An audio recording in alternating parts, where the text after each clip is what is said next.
Hello, Laura. Hello, Sophia, Laura. Nice to have you. All right. This week for your class, we are doing World War II connected to just war doctrine from the Catholic Church. All right. I don't know if you've had a chance. Have you had have you had an opportunity to look at the assignment and is it everything okay as far as its accessibility and so forth? Were you able to find the World War II assignment?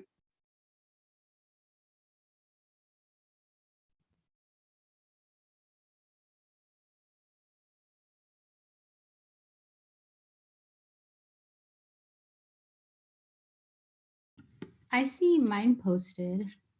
Do you? Okay. Um, I just Okay. clicked on the link. It doesn't seem like there's issues. Okay, good. So please let me know, okay, if there are, because I've had one occasion, one instance in which there was difficulty finding it. So please let me know if anything is awry from usual. It should be able to be found in modules. But if not, please contact me. Let me know. All right, because I tried everything on my end. It shows up on my end, and I have an option that's called Student View, and I hit the Student View, and it says it's up there. But I don't doubt that this student had a legitimate issue, and so I'm just trying to get behind it and make sure no one else is having that issue and having that problem. Okay. So feel free at any time if something along that lines or on the assignment comes up, please unmute yourself and I'd love to hear from you. Okay. So we're doing the just war assignment with World War II. And so just war doctrine, right, was kind of evolved uh, organically from decrees by the Catholic Church from the time of the fall of Rome uh, in the 400s.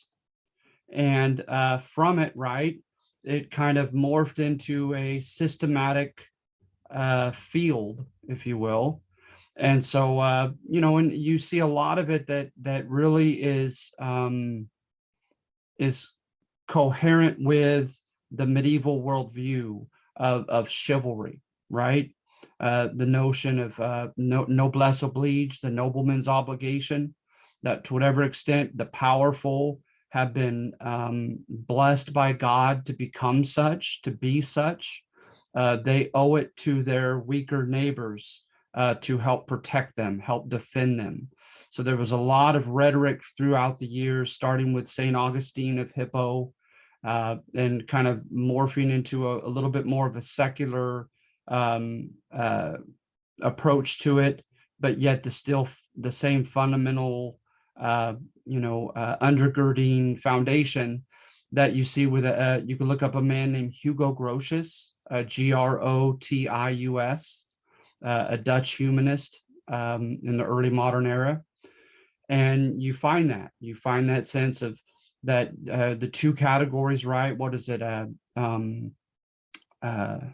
Casus belli, the cause of war, and then the jus ad bellum, the justice amidst war while you're fighting war.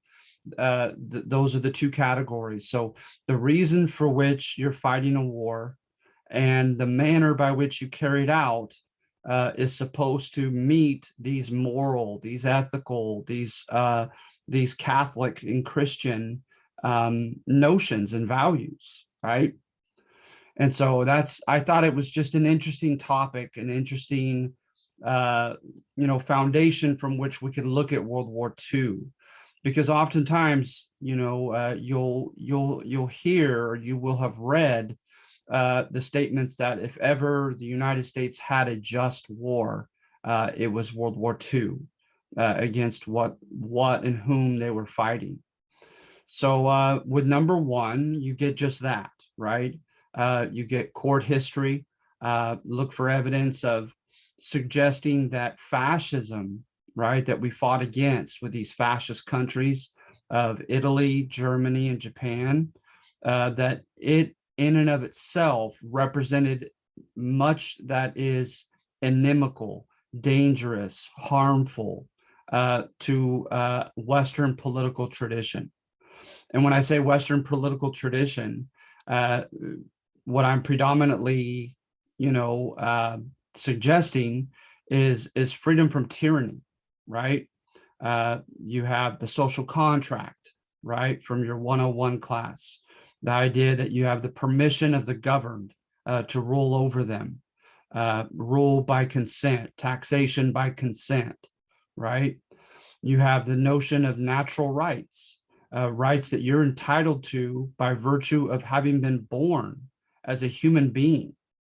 And so that they're God-given, not man-given. And so hence they can't be taken away. They're not to be freely or arbitrarily given and then taken away, but that hence we're entitled to them by virtue of being created by God as human beings. So natural rights.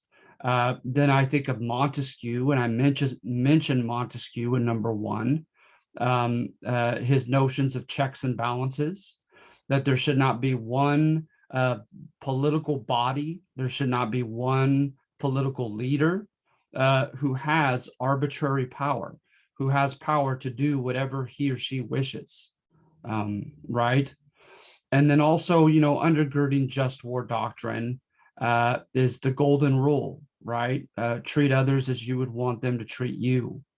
And like I said, noblesse oblige, the nobleman's obligation to protect the weak from bullies, basically. So all of that undergirding it, with number one, we're saying that fascism was a very dangerous ideology, right? So getting into some of that, for one, with fascism, right? The individual means nothing. The individual is just one cog in the wheel. They had a functional or organic view of society, that the body of society is like a human body, and you and I are some part of that body, right? The finger, the arm, the brain, what have you. And that your purpose, your significance, it exists to help the whole body function well, right? And so the symbol of the fasces, the Italian straw, bundle of straw, hints that one piece of straw is weak and vulnerable by itself, but you bundle them together and they're unbreakable, right? So that's the Roman fasces symbol, and so that's just it. Is that society disregards individual volition, individual rights, individual entitlement to certain opportunities, because that doesn't matter in a fascist country. What matters is what's good for the whole society. And as they say sometimes, if you have to crack a couple eggs to make a good omelet, well, it stinks for those eggs, but they're going to be broken to make that good omelet. That's your duty to the fatherland and the entire society, is to sacrifice whatever need be sacrificed. And so, not to mention, with their notions, without exception, is they well, I can't say that I've studied the Japanese fascists well enough to say without exception, but I will certainly say of the Italian and German fascist countries and governments, is they also embraced social Darwinism and the writings of Friedrich Nietzsche. And so the idea, right, that nature intends the weak to die out. Nature intends the sickly to die out. And that if you engage in some type of discriminatory policy of weeding out, right, the weak and the sickly and the dangerous, right, then you're actually doing nature a favor. You're just expediting a process that nature intends to carry out in longer time span. That's scary stuff, right? So, I think of, like, with the German National Socialists, Adolf Hitler, he acquired his powers incrementally. And boy, I'm going off a long memory. So if anyone has anything to chime in here, I would love to hear it. We're talking the mid, at the very most recent late 90s education here. But with Adolf Hitler, he did things incrementally. He started off as the vice chancellor, and around 1932, the German National Socialist Party, or the Nazi Party, acquired about 33% of the popular vote in the Reichstag, in the German parliament. And then Hindenburg dies. The Reichstag is lit on fire, and there's accusations that the communists attacked the Reichstag, and that the fact that no one in parliament did anything about it illustrated the Weimar Republic of Germany's weakness. And remember, that Weimar Republic, connected to the Reichstag, or the parliament, was connected to the hated Versailles Treaty, right, at the end of World War I, that was so punitive toward Germany. And so hence, to Adolf Hitler and the German National Socialists, the Weimar Republic was weak. They went off the writings of Friedrich Nietzsche, that representative government, democratic government is rather weak, is rather inefficient. And he had other negative adjectives to ascribe to it that I can't currently recall. So at any rate, he used the famous Enabling Act.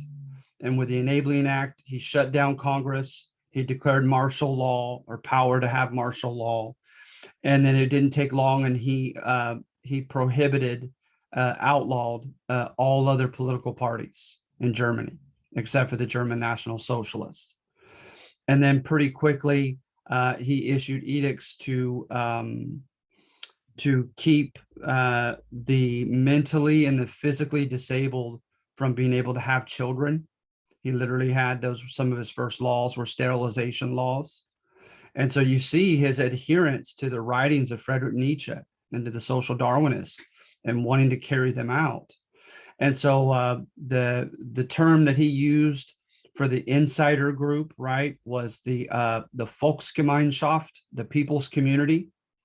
And with the people's community, you were to be of ethnically German or Aryan blood.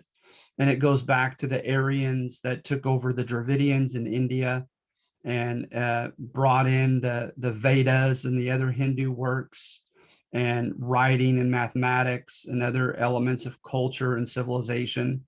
And they prized themselves on being physically larger and lighter skinned than the Dravidian people. And you have evidence of Aryan iconography even in Native America, with the Adena people, Adena. It's a fascinating topic that still has a lot for us to learn about, this Aryan civilization. But he's going to contend, right, that they're the forebears of the German people, this superior culture creating, militaristic, mighty people. And of course, he contends that their DNA is healthier, is stronger, is more intelligent than the DNA of any other, quote, race of people. And so it wasn't just the Jewish community that, of course, he villainized and went after, but anybody that generically was entitled to be an undesirable. I don't recall the German term, but that's the English translation. And an undesirable that included Albanian gypsies. It included communists and socialists, and those on the far left, even those in the moderate left, like the Social Democrats. Some of them went to concentration camps. Absolutely. You have also those on the Christian spectrum. You have a famous cardinal. Shame on me for forgetting his name. But there was a famous cardinal who was sent to Dachau, and many Catholic priests were. And then you have some big evangelical leaders as well, who opposed the German National Socialist Party and their hegemony and their policies, and were sent to concentration camps, and sometimes killed, sometimes executed or killed in the camps. And so homosexuals, those who had been homeless for a long period of time, there was a broad array. Those with lengthy criminal records would all be entitled to be undesirables. And then, of course, with Heinrich Himmler and other leaders of the SA of Nazi Germany, they're going to put together charts on different nationalities and different peoples and decide if they could be members of the people's community or if they're undesirable. And one group in particular that I recall that's going to have very harmful consequences would be the Slavic people, right? Croatian, Serbian, the Slavs, the Russians, etc. The Slavic people were en masse, together, collectively, entitled or put under the category of undesirable. So at any rate, you have your eventual final solution, that infamous expression and actually written words that they have found on a piece of paper.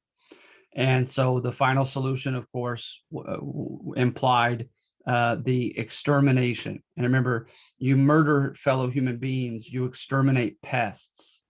So that such was a sense of dehumanization of other groups outside the people's community, that they were to be exterminated. And as you probably know, like 12 million people were killed in the Holocaust. And that's not including, combatants who died on the battlefield. So that's just insane numbers.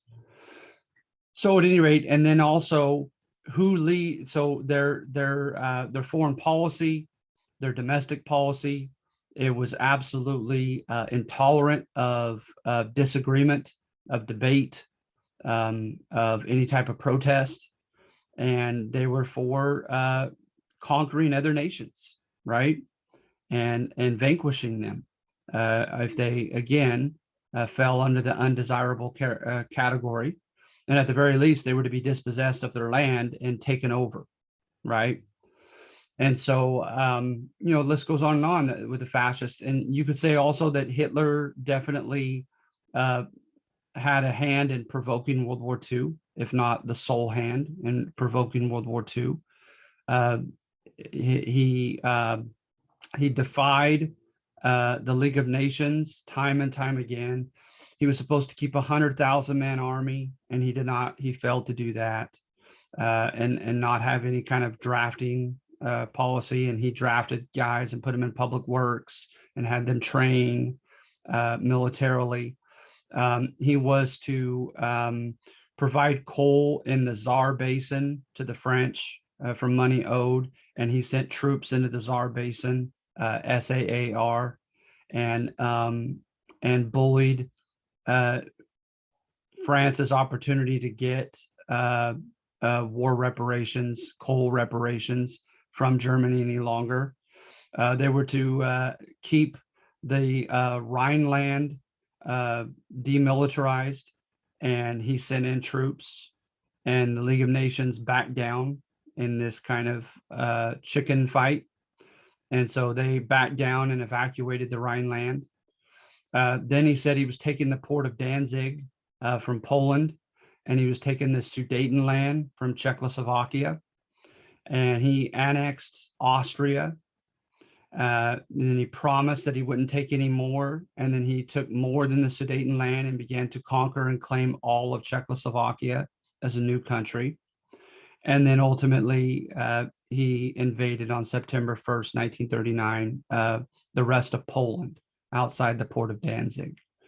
And so just time and time again, it was like he was calling the League of Nations bluff when they kept telling him not to aggrandize anymore, not to take any more territory over, etc. He just kept doing it. And you can make a similar argument with Japan. Japan, right, with the famous Mukden incident, Mukden. There's evidence that the Japanese blew up their own train station and blamed it on the Chinese. And so under that premise, they got out. They went beyond Manchuria into China proper. And then, of course, the rape of Nanjing or Nanking, I've heard it pronunciated as both. That was just awful in the number of civilian non-combatants that were killed by the Japanese military there in China. And then, of course, they took over Korea. Before that, began looking for areas around Southeast Asia, particularly French Indochina or Vietnam, and that area. And so, and the League of Nations tried to hold them accountable, and they eventually just walked out of the League of Nations in defiance of what they were trying to contend that we should or should not do. And then ultimately, right, FDR put an oil embargo up, what he called a moral embargo, and said he was not going to promote this juggernaut of the Japanese military expansionism. And so he refused to trade certain metals and certain oil that could help feed the Japanese war machine. And people attribute that to Pearl Harbor, oftentimes, right? So at any rate, you're probably familiar with a lot of these basics, but with number one, that's what we're looking at is, and then not to mention that the single leader was supposed to have these mystical abilities of being able to know the destiny of the people and to unilaterally lead the people to their national destiny. And there was to be unquestioning loyalty to that leader instead of to a written constitution, right? Instead of the rule of law, you're having now arbitrary power on behalf of the Führer, the leader, right? Or El Duce in Italy. And so, yeah, you have that. And like I said, no tolerance for any opposition, et cetera, et cetera. So with number one, we're saying that, this war needed to be fought, that fascism was inherently, dangerous and poisonous to what Western civilization has come to hold dearly. That's Joseph Mengele, his picture there, the infamous doctor of death at Auschwitz. Very, very horrific biography. And this is the infamous Einsatzgruppen, known as the cleanup crew. When they would come into villages and cities of Russia, they would line the civilians up and mow them down and put them in mass graves. Because again, they had been deemed to be undesirables. Crazy, crazy. So if number one contends that the reason for which we fought World War II was just, number two is a bit of deflection, pointing toward the Japanese and saying, look how awfully they carried war out during World War II, the manner by which they fought it. The second category under just war doctrine is being addressed, and it's definitely vilifying the Japanese. So what a book. Unjust Enrichment is the book that I'm going off of here, right? And can you believe those stats? 40% of US prisoners died in Japanese captivity, 40, compared to 1% under the Germans. So just horrific stuff. You notice they refused to work with the League of Nations on basic rules that are to be followed by all combatants during war. Exchange of prisoners of war, giving them the basic necessities for survival and not harming them, putting up lists of POWs and engaging in prisoner exchanges, putting Red Cross signs on ships that have prisoners of war, so the enemy knows not to fire upon those ships. The Japanese did not abide by virtually any of these expectations, these international rules, these international laws, if you will. And so you have the infamous, Bataan death march in the Philippines, Bataan.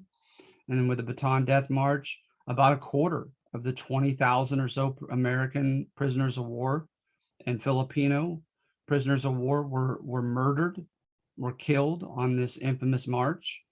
You have the case of the Marus Maru and the men being torpedoed and trying to come and get help from the Japanese, and the Japanese hacked them to pieces as they were trying to come aboard their ships from the water.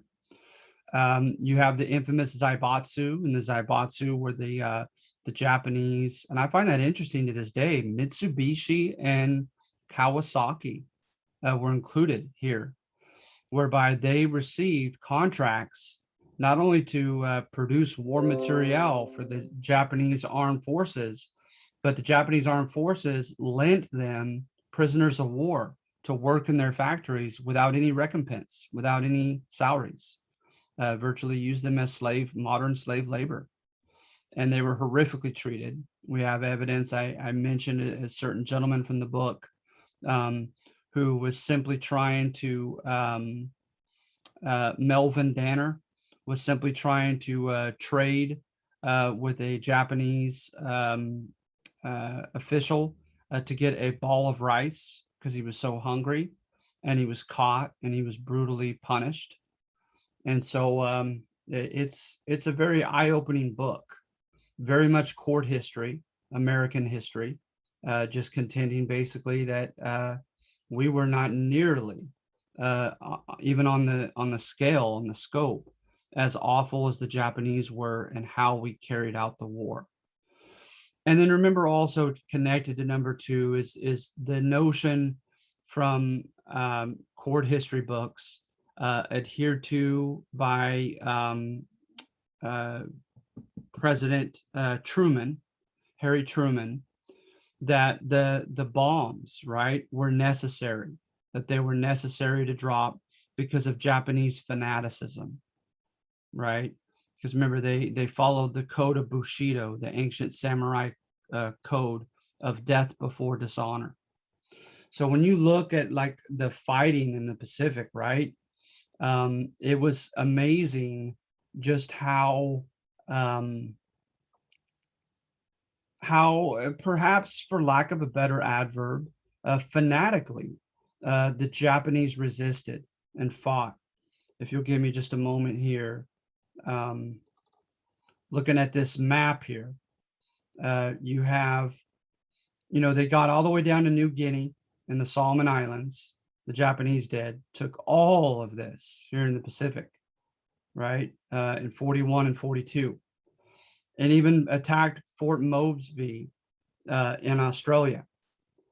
And from there, when we fought at the Battle of Guadalcanal that you see here, the fighting was just intense at a place called Henderson Airfield. At the Henderson Airfield, there was wave after wave of kamikaze or bonsai attacks by the Japanese soldiers coming in and attacking the Americans. Then when you get to terrible Tarawa that you see right here, when we fought in Tarawa, there were about 4,200 defenders on this tiny little island, Japanese defenders, and we killed all but 17 of them, all but 17. And numbers like that you see again in Saipan and at Iwo Jima here and Okinawa, where we had to kill well over 90% of the soldiers because they refused to surrender. And then you had a video that just was talked about throughout Western civilization from Guadalcanal, when a Japanese would-be prisoner came and approached some American soldiers, and then decided to blow himself and them up at the last minute when they tried to grab him. And so Saipan, mass suicides by the private citizens of Saipan, killing their own babies and diving off of cliffs in Saipan. It became infamous there. But as far as the fighting for every square inch, little islands like Tarawa in the Gilbert Islands, and what else? Ewinitok, Ewinitok, in the Marshall Islands. It's just incredible. And then, of course, ultimately Iwo Jima and Okinawa. At Iwo Jima, 21,000 Japanese soldiers had to be killed, and we lost 6,800 Americans. At Okinawa, we killed 80,000 Japanese defenders in Okinawa, and we lost 15,500 boys. And so it was ferocious fighting. And you get primary source stuff that is just can't even be relayed. Just mutilating bodies and holding them up as trophies to provoke the other side, and then the other side retaliated, and it just ugly stuff in fighting in the Pacific War. And so that's how we're going to eventually do it, though, starting at Guadalcanal and the Solomon Islands and New Guinea. We're going to fight a two-pronged attack, one coming out from the Marshall Islands and to the Marianas, and the other one going up into the Carolines and into the Philippines, and then meeting up in Okinawa and surrounding the Japanese islands. And so it goes like a Rocky movie. 42 and some of 43 were just overwhelmingly successful for the Japanese. And then after that, the tide turned. And after that, they were constantly, their empire was shrinking. Their perimeter was narrowing. And in a war of attrition, that was huge. And us winning was just attrition. Is they didn't have the men, the numbers of men, and they certainly didn't have the war materiel needed to fight a prolonged fight with the United States. Yamamoto was correct in talking about hitting Pearl Harbor, that they needed to try to terrorize us into submission, into us not having the stomach to be able to continue to fight them, because they knew a war of attrition of who could outlast whom. We clearly were going to win. And so, and then I haven't even mentioned cracking the code, right? It was Operation Magic for us with the Japanese. It was called Ultra with the Nazi German armed forces. We cracked their codes. We knew what they were going to do before they did it. And so that was of great help, needless to say. In places like Midway, right, where we set it up. We set Midway up. They took the bait. They attacked the island and the fortress. And then literally in a span of about 5 minutes, when they were going to switch the type of weaponry that were on the Japanese Zeros and to refuel, we had a group of guys who literally had been lost on the way to the battle and found themselves coming over these carriers right at that time, and then came and then just rained down the wrath of God on the Japanese carriers and all the Japanese Zeros that were being serviced at that time. Very, very lucky 5 minutes for the United States. And so from there, they can't produce the carriers that we have in this big open Pacific Ocean. Uh, after TRUK and the Battle of Leyte Gulf, they're not going to have the same battleships nor the same air power that we had with their famous Japanese Zeros, etc. And it's going to be similar against the Nazi Germans. Is the Germans are going to have too broad of a territorial area that they're trying to hold on to logistically with supplies, etc. And we're going to be able to beat them in a war of attrition. We had more men to lose. They had what was it at that time, which was incredible. I want to say 80 million people in Germany for that size of the country in that time period. That was a lot, but they still couldn't contend with the United States, especially helped by Great Britain of Australian, Canadian, English, Scottish, and other British soldiers, colonial soldiers as well, by the way, of their colonies like East Indians and Burmese, etc. So at any rate, yeah, the fighting is going to be vicious in the Pacific, and it's going to be costly. It's going to be very costly at some of these areas that I've mentioned. And so is that proof of Japanese fanaticism and our the alleged necessity of dropping the bombs, the atomic bombs on Japan? All right.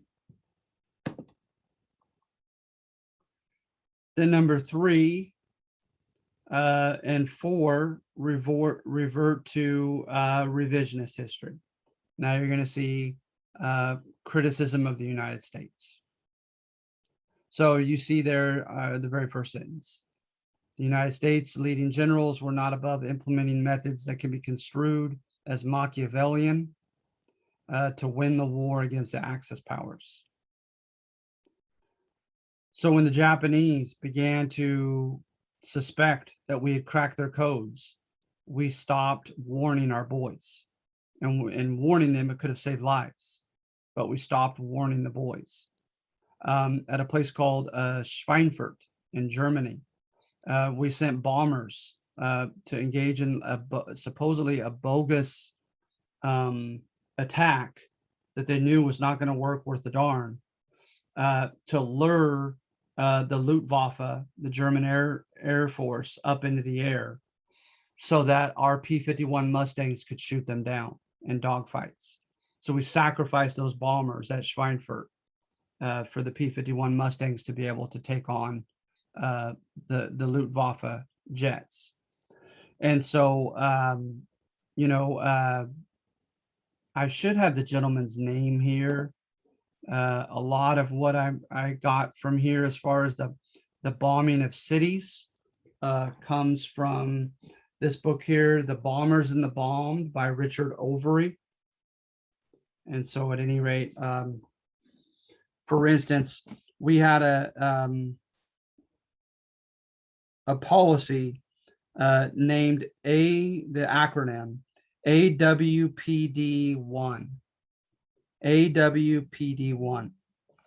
And on there, what we did is we made a system up of war priorities as far as bombing sites. And so hence it was a pointed system. If you were engaged in making war materiel, tanks, guns, ships, jets, etc., right? Then that was worth 4 points.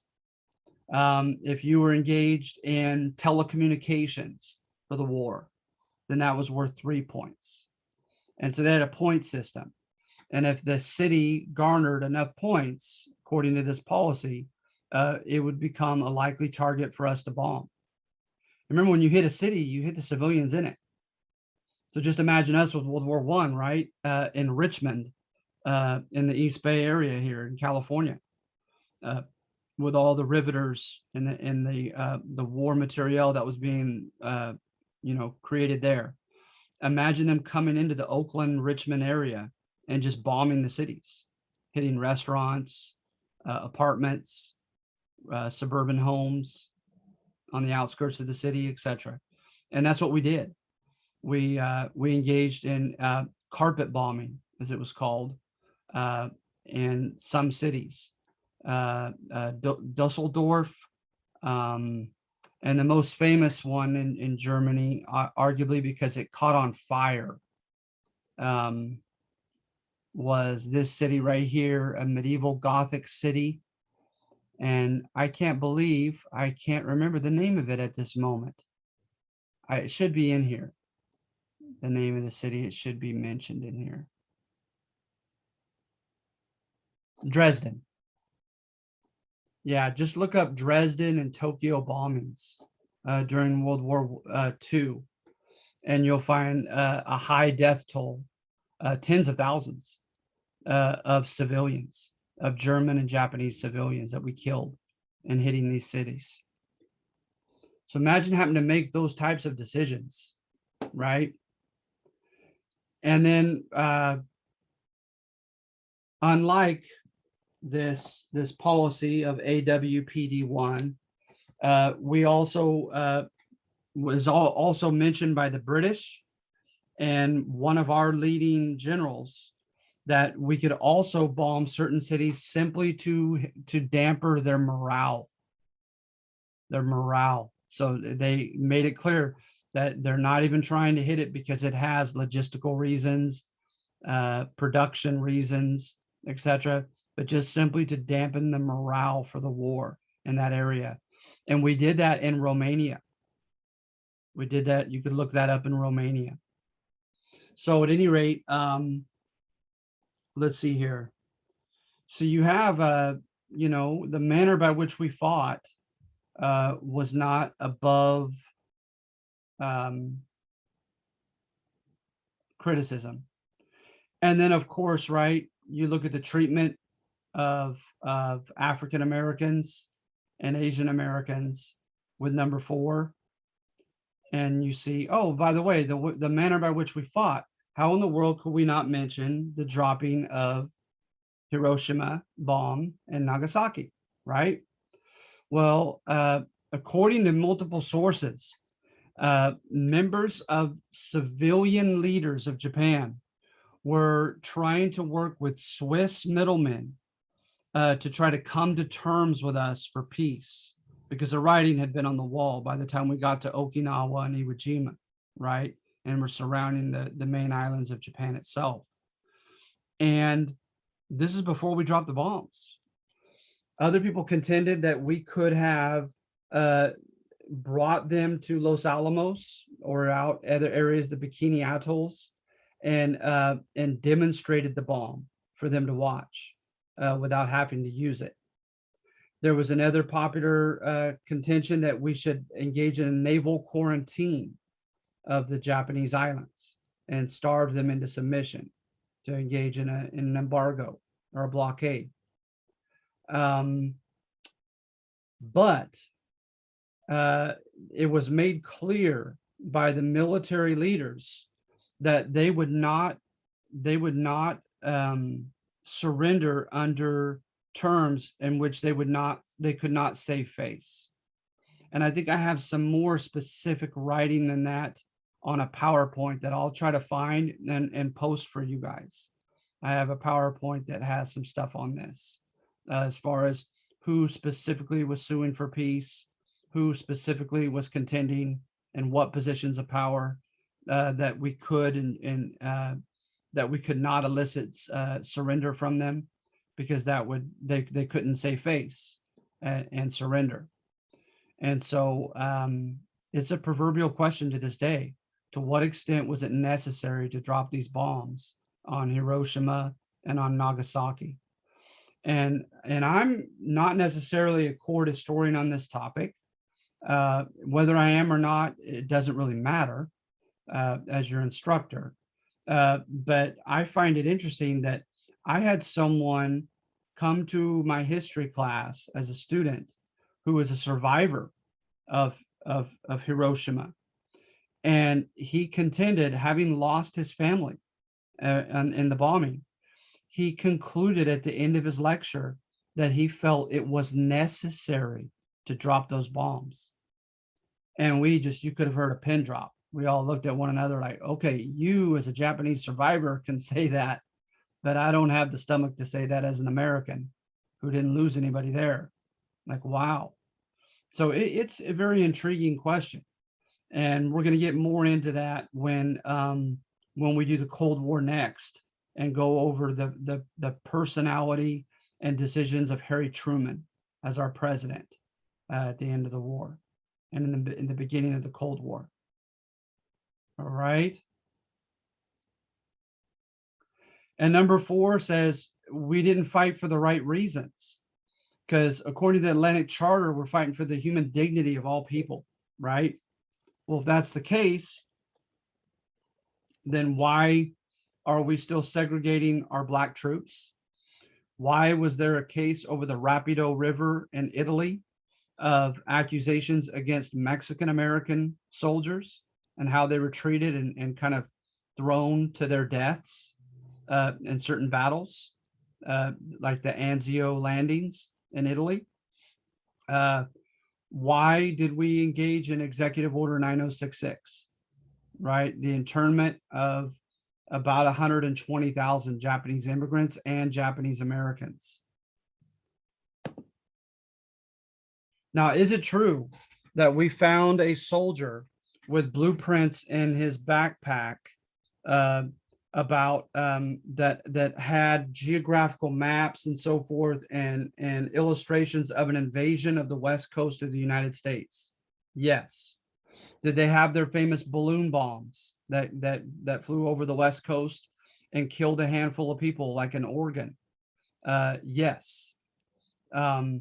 Were there some people involved at the proceedings of the Pearl Harbor attack who clearly were working as secret agents for the Japanese on American soil? Yes, that is true.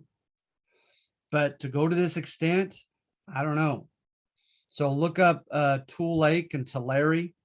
Look at, we have a commemoration every year in Merced here in the Valley of California, whereby they had on the campgrounds, they had Japanese Americans and Japanese immigrants interned. Look at the way there's a book called All That We Could Carry, because that was the edict from Seattle, Washington. You have a certain number of hours to leave your homes, bring only that which you can carry, and report to the internment people. Were they like at Tule Lake and Tulare? Were they put behind barbed wire fences? And if they were to engage in any kind of violent rebellion or try to escape, could they be shot on sight? Yes. Were a small handful of people killed? Yes. Yes, that is sadly true. And then Fred Korematsu and others like him sued for their rights under the 14th Amendment, saying, hey, I'm Japanese American. By virtue of the 14th Amendment, I was born here in the States, not in Japan. And so by virtue of that, I'm entitled, goes against my constitutional rights. And the court conservatively sided against Fred Korematsu and said that we're virtually in a state of war, and so that wartime exigencies can sometimes demand such drastic actions. Yeah. So at any rate, as far as us fighting for the right reasons and so forth, and not to mention, it's mentioned in the textbook that evidence in the State Department arose quite early of the Holocaust, and we ostensibly did nothing to fight it off. People were talking about trying to hit railroad tracks so they could no longer send them to these camps, etc. And it didn't work out. It was stated by the authorities that the first priority is to win the war and not to stop the Holocaust. So when you look at that put together on number 4, it makes the argument that were we really fighting a just war, or were we simply a lesser evil as opposed to the Axis powers?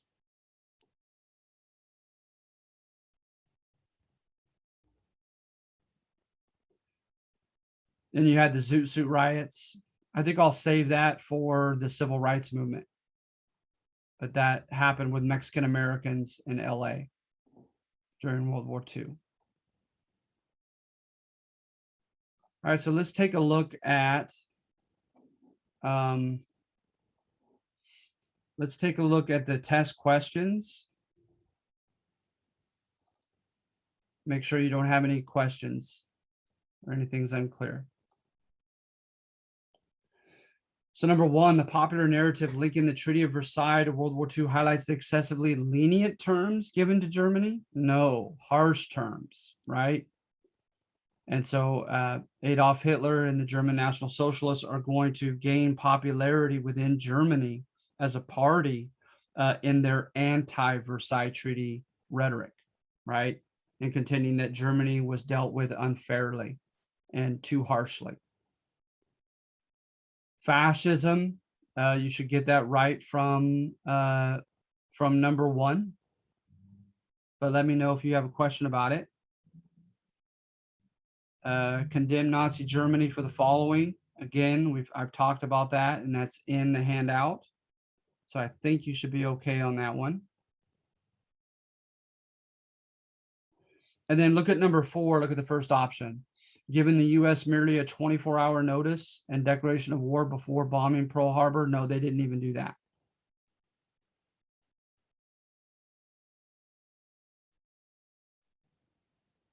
All right.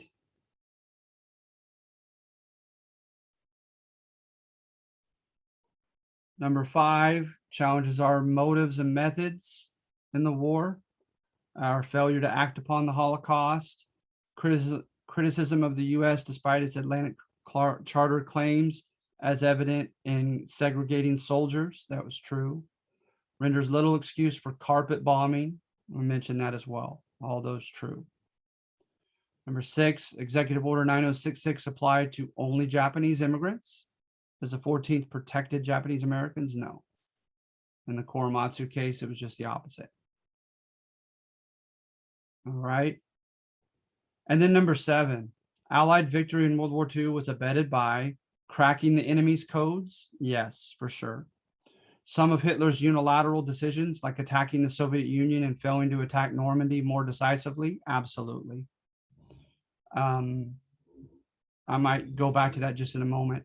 Eventual industrial and air superiority. Absolutely. In a war of attrition.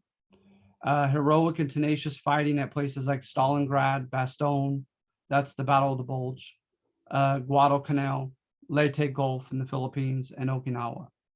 All right, so we lost a lot of boys in fighting over there. But as far as Hitler's unilateral decisions, let's see here. Just to show you a little bit of the map here.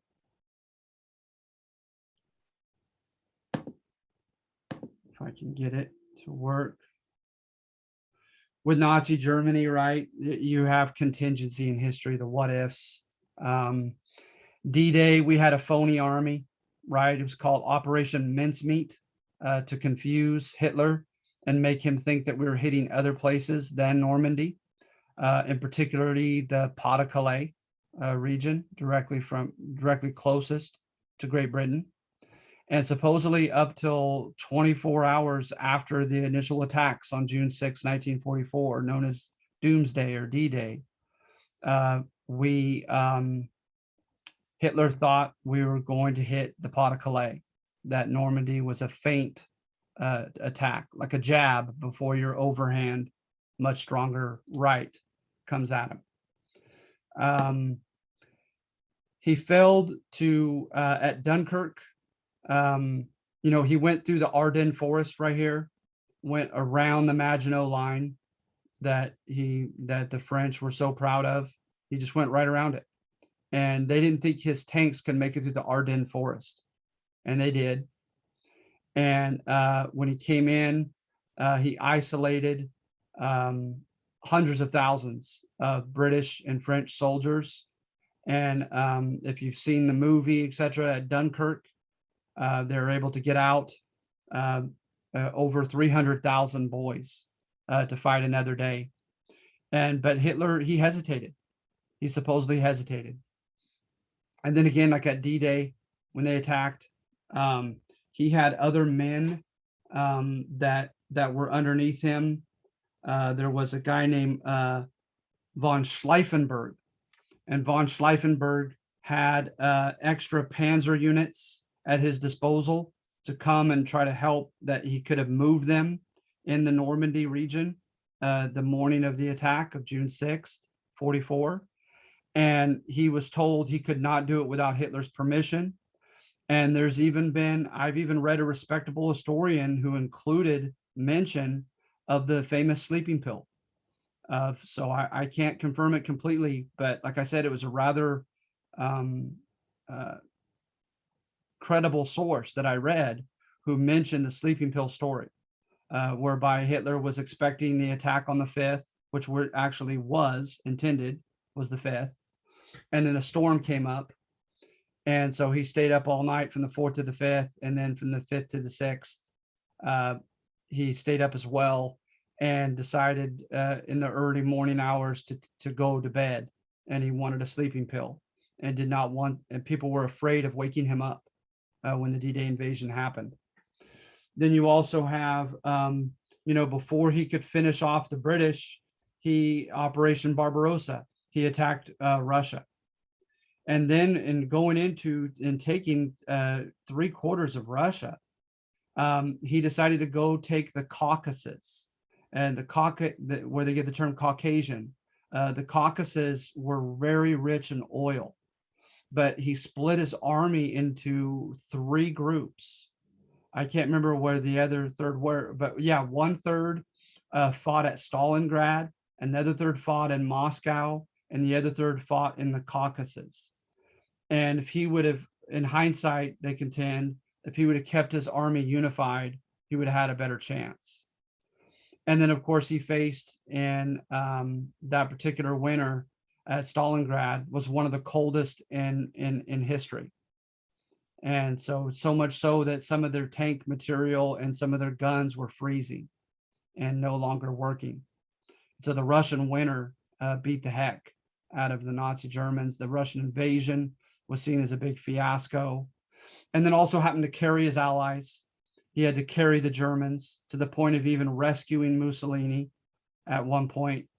So a lot of fighting in Italy against Nazi Germans rather than Italians who were helping to prop them up. It is true that Rommel and his men literally ran out of gas in North Africa and surrendered at El Alamein. So just a lot of what ifs in history. And then we took some major opportunity. There's just a lot of what ifs on behalf of Nazi Germany and Japan had they done things differently.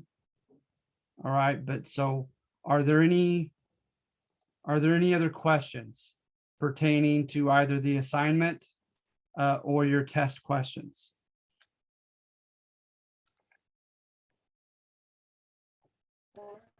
I have a question. So on number 5, it says basically on revisionist history of World War II.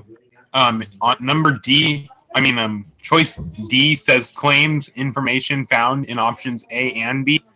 And I'm kind of thinking that all 3 of A, B, and C kind of seem like they're potentially true. Oh, shoot. Yes, you're absolutely right. Yeah, sorry about that. I'll try to have that changed. I will certainly have it changed by the time you take the test.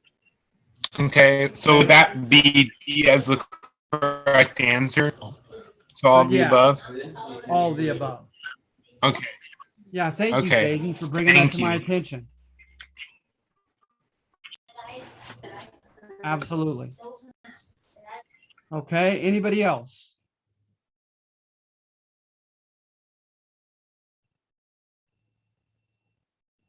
All right.